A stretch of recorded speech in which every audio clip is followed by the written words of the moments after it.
సంపాదించు, ఏడు 2 లక్షలు సంపాదిస్తూనే ఉండే. ఈ సంపాదన ఎవరు చూడలేదండి.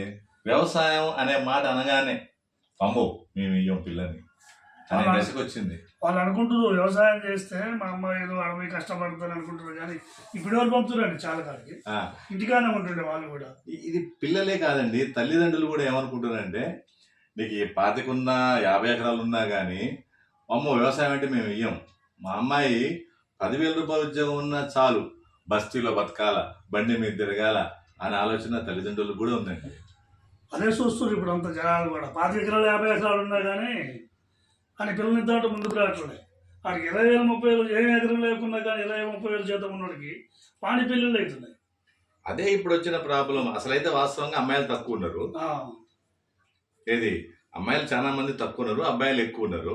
కానీ వ్యవసాయం అనగానే వాళ్ళు ఎందుకో చేసుకోవట్లేదు. అదే వాళ్ళంతా మరి ఆ భ్రమలో పడుతున్నారో నాకు ఎట్లా అర్థం కాదు. కానీ భ్రమ కాదేం కాదండి, పిల్లలు కూడా ఆడపిల్లలు కూడా చదువుకుంటున్నారు, పెద్ద చదువులు చదువుతున్నారు.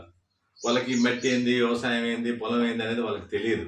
ఎంతసేపటికి బిర్యానీ తిందామా, ఏసీలో ఉందామా, కారు మీద తిరుగుదామా, బండి మీద తిరుగుదామా అనే నా మొగుడు ఎలాంటి వాడు వస్తాడు, వాడికి ఎంత సంపాదిస్తాడు ఆ ఆలోచనలో ఉన్నారు. కానీ వ్యవసాయం అనేది ఒక మంచిది, అక్కడ కూడా మనం హ్యాపీగా ఉండొచ్చు అనేది లేదండి.